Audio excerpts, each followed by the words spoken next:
From the Homestead Studios in Santa Clarita, California, it's Just the Tip-Sters with Melissa Morgan. Howdy. Serving up a light and airy springtime murdertizer, an appetizer of murder.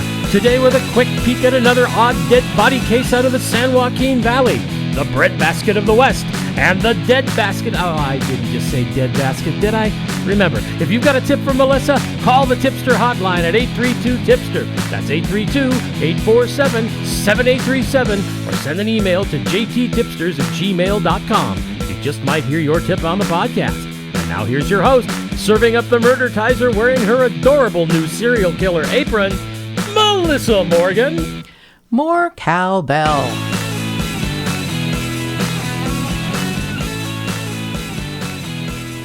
Yeah, you didn't just say dead basket, did you? I did. I'm sorry. Wowzers. It rhymed, and I'm worried. Are you tired? Do you need a nap?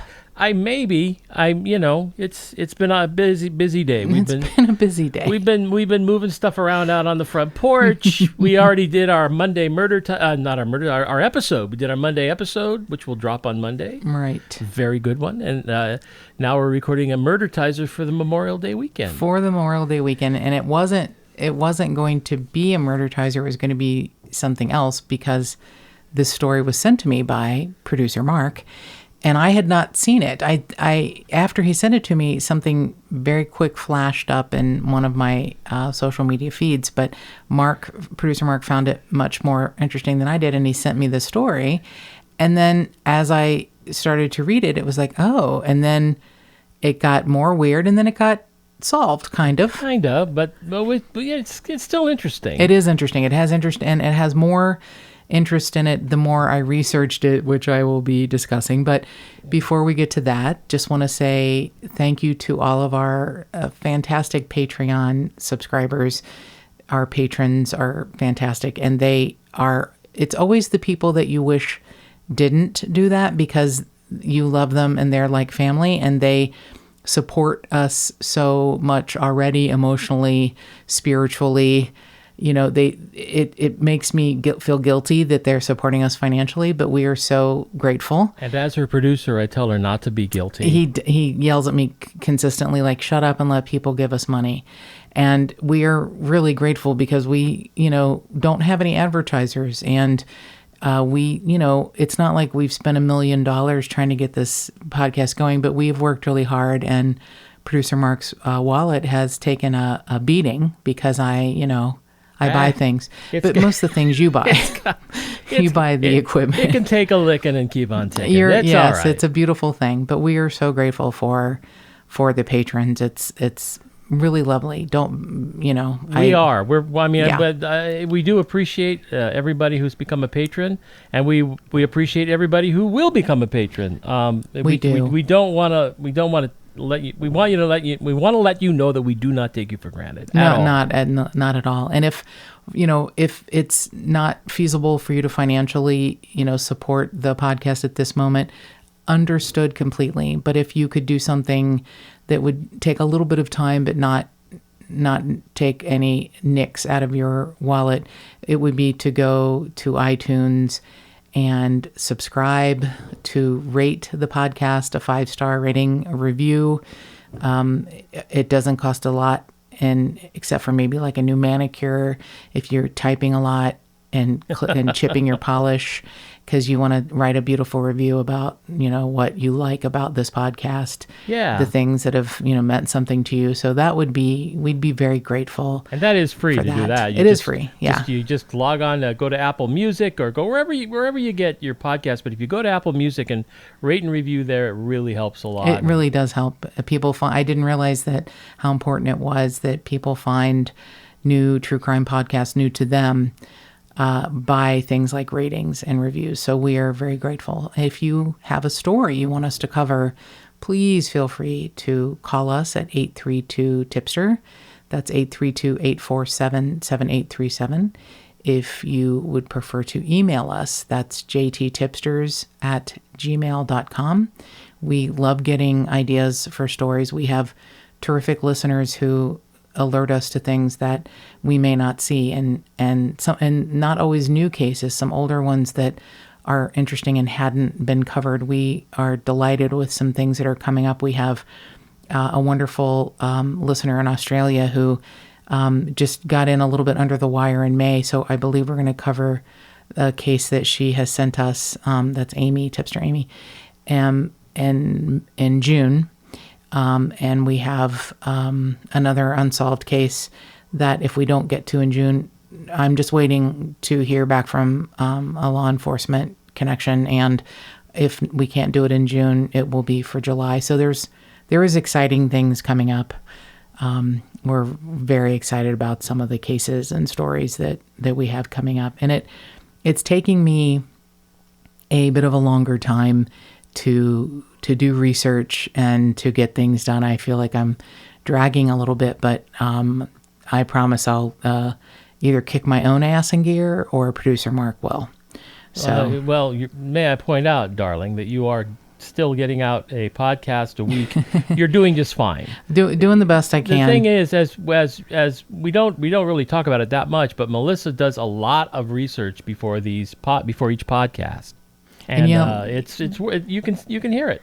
Well, no matter what Tipster Charlotte says, as she busts my balls that I don't have balls, but busts my chops for not doing more than one a week. She's so passive aggressive. She sends me messages like, well, since you're only doing one a week, can you give me some other podcast to listen to? So this is... that's not passive aggressive at all. Jeez. It's more aggressive, but that's Tipster Charlotte. She's really not passive. She's very aggressive. That's why we love her so much. So this is sort of for you, Tipster Charlotte. It's a Murdertizer, because this case is really become much more interesting the more I dig into it. So producer Mark sent me this link to the story about a 54-year-old man from Fowler, California, who went missing. He is a long-distance truck driver, and on the 14th of May, just, a week and a half, 2 weeks ago, he went missing. And it was interesting because his large 18-wheel refrigerated truck had been found on the side of the I-5 freeway, which, runs from Canada to Mexico. It's a very well-used freeway for trucking, absolutely, for sure. Oh, yeah. It's the major West Coast artery between Mexico and Canada. Absolutely. And parts of it, usually a little bit north of where his truck was found, which is in Fresno County and Santa Nella. So Santa Nella is a large truck stop area with, gas stations and restaurants, et cetera. And when I've taken trips, solo trips, road trips, I always stop there because it's very busy. It's, there are lots of families. It feels safe there. Yeah. If you're a single woman. There's a Pea Soup Anderson's there too. That's exactly why I would not stop. But no, I'm sorry. That's really good. I just, Pea Soup Anderson's is a place I feel like you go with a friend, not by yourself, because you look really sad and lonely if you go by yourself. It's true. But it is good stuff there. So a little bit north of there is the part of the I-5 that I call the Autobahn, because it's, unless there's an accident, pretty wide open. And producer Mark will affirm this. His family lives most of his family lives in Northern California. And we have many times made that trek up and down. And if we leave later in the day to go home, he'll be, I'm just going to say it, and hopefully you can't be arrested retroactively. He'll be going 80. And cars will pass us as if we are on the back of a turtle. Oh, no, absolutely. Like we're standing still. There's, I'll go 80, and sometimes I'll go 85. The speed limit is 70 miles an hour.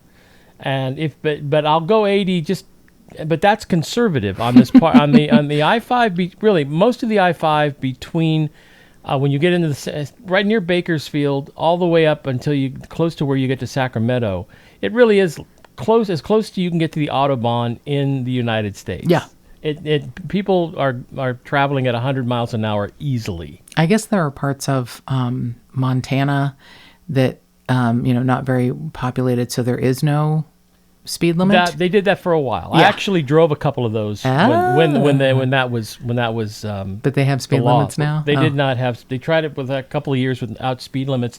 Quite interesting driving when everybody's driving 100 miles an hour in the wide open spaces. But kind of scary. A little bit crazy. So this 54-year-old man, and I'm reserving his name because his name is part of the interest of this story. It was a truck driver. He spoke to his family, I guess, on Tuesday, the 14th of May. He spoke to his family that evening and left for his route, which was to take this refrigerated truck to Fairfield, California, which I guess is in Northern California. So, he was going to haul this refrigerated load in his 18-wheeler. So on Tuesday, the 14th, he said goodbye to his family, and his truck was found not far from his home near the Santanella truck stop at 5 a.m. on the 15th of May. So someone, and this is the sad part, someone reported the truck abandoned because it was parked on the side of the road and part of the truck was over in the northbound lane. So you see trucks pulled over on the side of the road quite often. And unless they get, I guess, all the way over out of the lanes, no one thinks anything. And this truck was pulled over, still running, over to the side of the road, but part of it was jutting out into the northbound lane. And at nighttime, that could prove extremely dangerous. So someone called it in. The sheriff's department shows up and it's running, it's unlocked, and there is a wallet and a cell phone in the front seat. Isn't the driver's side door open too? I think Nope. No, it wasn't. Door wasn't Okay. open. It was running. It was running. And the doors were unlocked, not open, but unlocked. And knowing what little bit I know, my grandfather was a long distance truck driver. He may have kept his wallet near him, but it seems like he mostly would probably put it in his pants. He is also from the same family of people with no butts, like Mark Humphreys is. So producer Mark, you can cut out the Humphreys part if you want. He is from the same family as producer Mark, who has no butt. Mark's family, 7 kids, 6 boys, 1 girl. I'm leaving the name in because we're proud of it. Okay. I don't mind if you cut it out. Mr. Humphrey. Thank you. What? Oh, we have to tell the people about that. Yeah. too. They're not the people. They're the listeners. There are people. There are people. They're the Tip-Sters. They're the Tip-Sters. So producer Mark had pain in his buttocks for a long time until it dawned on him to not sit on his wallet while driving. So most truck drivers, long distance, obviously, aren't going to have their wallet in their pants, probably not going to have their cell phone in a pocket, probably going to have it out on the seat next to them or somewhere. So this man, this 54-year-old father, husband, who has, only because of research, apparently an extraordinarily common name in India. Satwant Singh Bains. So it's Satwant, Singh, Singh, Bains, Bains. Now I thought Bains sounded British, which of course, colonial England and India, it could happen. So some people go by Sat, and he was apparently such a sweet man that when he went missing, several people who worked at that, one of the large truck stops there in Santanella, which apparently he stopped quite often to eat or whatever, referred to him as Sonny. They called him Sonny and spelled Sunny because they said he had such a sunny personality. These are servers and people who work behind the register at a gas station and servers who work at one of his favorite restaurants. And they all knew him and called him Sonny, which is, that's a beautiful thing. So after getting this link from producer Mark, and it was from the Fresno Bee, I do more research. And when you pull up Satwant Singh Bains, you get a lot of stories. Not about this particular man. Oh, really? But really, really interesting, diverse stories. Now, the only one that isn't tragic is a man named Satwant Singh Bains, who is a chef in England. He goes by Sat. Every other Satwant Singh Bains is the stories about the people named this, and it must be like John Smith in India, or where there's a large, Hindu or Sikh population. It's all crazy. So at first I thought, well, wait, how could he have been in Vancouver, British Columbia in 2013 and been murdered? Because he was here. And spoiler alert, he's been found.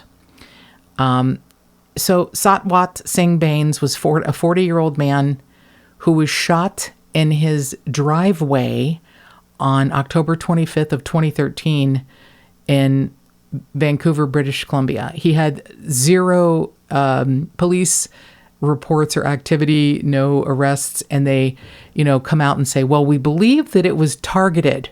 Really? A guy shot in the head in his own drive, said goodbye to his family, goes out to get in his car, shot in his driveway in the head, and dies. Okay, this is really weird. Hold on to your hat, sir. Okay. It gets more weirder. In 1984, the name of the assassin who killed Indira Gandhi, Satwant Singh Bains. No. Yes. No. Yes. Oh my God. He was a Sikh and was killed by her security guards, but not before he got off 10 shots to kill Indira Gandhi. No, I remember all of that. Mm-hmm. But I didn't remember his name. Uh-huh. Oh my God. Yeah. Here's the other weird part. I don't know if there is a large Hindu or Sikh population in the middle coast of California, but all of the stories that I found about the assassin of Indira Gandhi, all of the newspaper reports are from Tulare Advance Register, the Santa Maria Times, and a Roseville newspaper. Okay. All right. I don't even know what to say right now.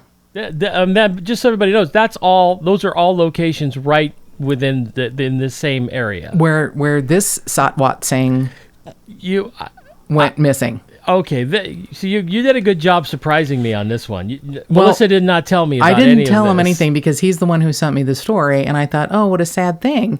So here's Sonny Singh Bains. I'm just going to call him that to keep them differentiated because this is fucking weird. This is his story. So at 5 a.m., California Highway Patrol is notified that on the northbound lane of the I-5 and Whitworth Road, just northwest of Los Banos, is a 18-wheeler with part of it out.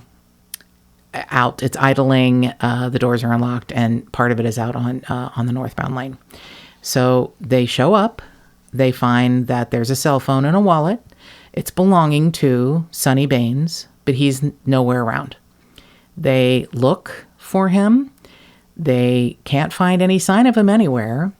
They notify his family, and on the following day, on the 16th, his family files a missing persons report with the Fresno County Sheriff's Office. Now, he is from a town called Fowler, and like I said, he's married with kids. It looks like he might have grandkids from the pictures. He looks like a very happy, jovial man, like a happy life.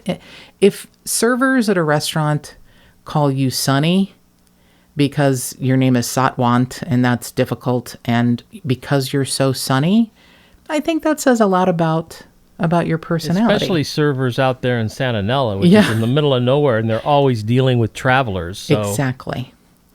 So the Merced County Sheriff's Department really checked out the truck thoroughly. It was just this refrigerated truck. He was on his way to Northern California, and they don't know what's happening. It's like, where did he go? They actually even get a CHP helicopter to assist to look for him, and there's no sign of him anywhere.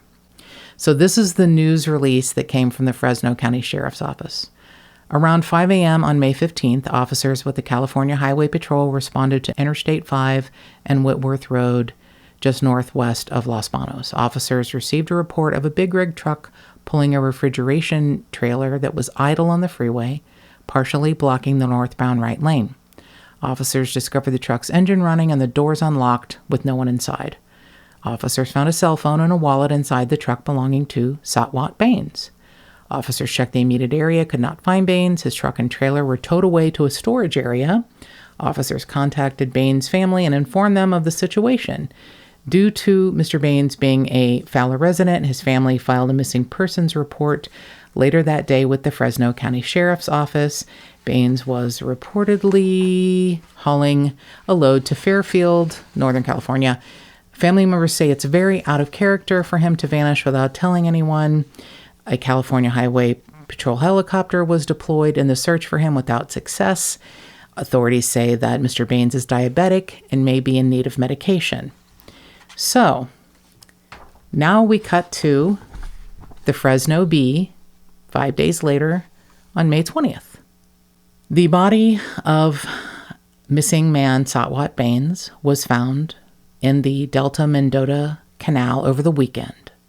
So the Merced County Sheriff's Office said that they had identified his body after it was found in the Delta Mendota Canal by a sheriff's deputy who was just walking the canal looking. And he was recovered by a dive team on Saturday morning. There was a deputy just patrolling the banks and found him, and it took the dive team to get him out. So they're continuing to investigate it, but they're saying it's probably accidental and not, any sort of foul play. But that sounds so weird. Mm-hmm. I don't know. That something off about that. They're continuing to investigate because they say they have no idea how he got to the canal. Now, his body was found 2 miles south of where the rig was. So that's also interesting that That's a long way on foot. Well, or floating in a canal. I don't know how fast they move, but 2 miles, interesting.